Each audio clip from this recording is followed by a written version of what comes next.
Bonjour, bienvenue dans cet épisode 17, saison 2 du replay des déblogueurs de la Griffe Noire. Alors cette semaine, on vous a gâté, hein. C'est un replay avec que des monstres sacrés. Alors comme monstres sacrés, on aura Gérard Collard, Fouché, Pef, mais aussi Bruce Springsteen. En avant, c'est parti. Encore une fois, on a un scoop dans ce replay, comme souvent. En fait, vous savez qu'il y a un point commun entre Marie Stuart, Fouché, Marie-Antoinette et plein d'autres gens. Et puis, alors, comme on a des monstres sacrés, on a notre monstre sacré à nous, Gérard Collard, qui va vous dire quel est ce point commun. C'est tout de suite. Alors ça, je trouve que c'est la meilleure idée de l'année. C'est Seven Zweig, ça s'appelle Les Grandes Biographies, j'adore. Et alors là, vous avez la biographie de Balzac, de Magellan, de Marie Stuart, de Marie-Antoinette, de Fouché, Romain Rolland, Émile Verhaeren et puis Desbordes Valmore. C'est vraiment une merveille. Alors précipitez-vous, ça vous le gardez toujours avec vous, c'est un bon moment. Il écrit merveilleusement bien. Vous allez découvrir des personnages et ça vous donne envie d'aller voir encore d'autres biographies pour mieux connaître les personnages. Allez-y, c'est chez La Pochothèque en livre de poche. Alors dans la série Monstres Sacrés, on a Truffaut, Ventura, Jean Cazelle. Jean Cazelle, c'est le boss de la Griffe Noire. Et justement, il vous parle du boss.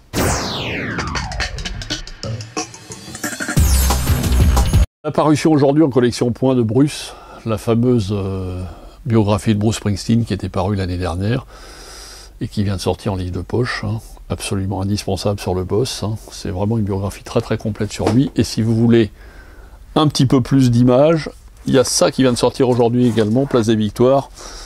Une vie en album, toute l'histoire en photo de sa vie, avec tous les albums qu'il a fait, et des photos de tournage, et des photos de concert et tout ça. Tout ça disséqué, expliqué dans tous les albums différents qu'il a fait. Donc là, avec ces deux-là, vous avez tout. Hein.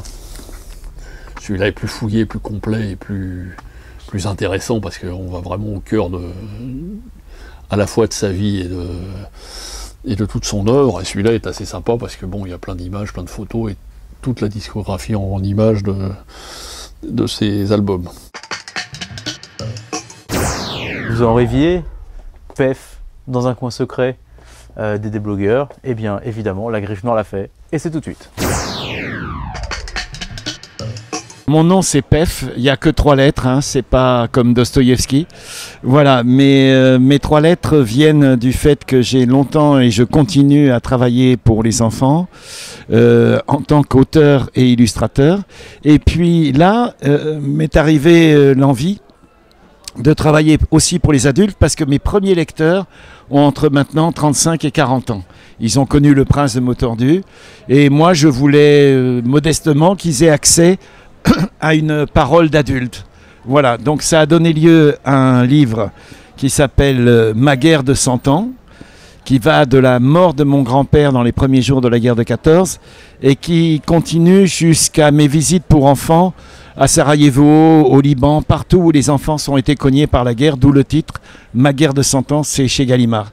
Et parallèlement, il se trouve que l'actualité est encore très chargée par la venue de la commémoration du 100e anniversaire de la guerre de 14. L'écrivain Didier Deninx, qui est bien connu pour ses romans policiers et historiques, a commis un texte qu'il m'a fait illustrer qui s'appelle « Maudite soit la guerre » aux éditions Rue du Monde. C'est l'histoire fictionnelle d'un gamin qui va rejoindre son père sur le front. C'est-à-dire il va faire une fugue et il va se retrouver entre les lignes allemandes et les lignes françaises. Donc c'est une très belle parabole parce que ce gamin a servi de modèle fictif en 1918 lorsqu'il a fallu faire des monuments aux morts de la guerre de 14. Et c'est pas n'importe quel monument, c'est le seul monument en France sur lequel est écrit « Maudite soit la guerre ». Et ce garçon qui est en bronze tend le poing au monument. Donc Didier Deninx, avec beaucoup d'astuces, a recréé ce personnage qui traverse la France en guerre et qui arrive et qui finit par voir son père, qui évidemment l'engueule terriblement parce que c'était très dangereux. Et il revient. C'est une belle métaphore sur le destin d'une partie de l'humanité à cette époque-là.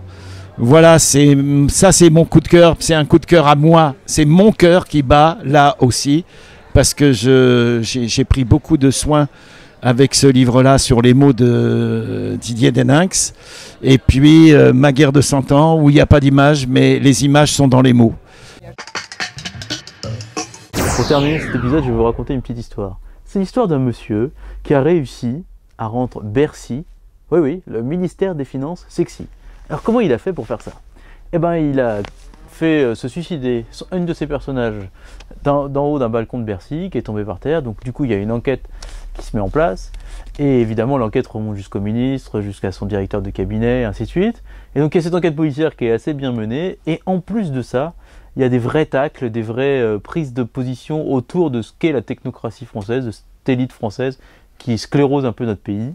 Et ça s'appelle Les Initiés de Thomas Bronek. C'est en série noire Gallimard. Et c'est vraiment très bien, alors allez-y. Pardon, excusez-moi. Non, en fait, je suis encore en train de lire W3, épisode 2 de Nathalie Hugues et Jérôme Camus, Le mal par le mal. Et franchement, Nathalie et Jérôme, je ne vous remercie pas.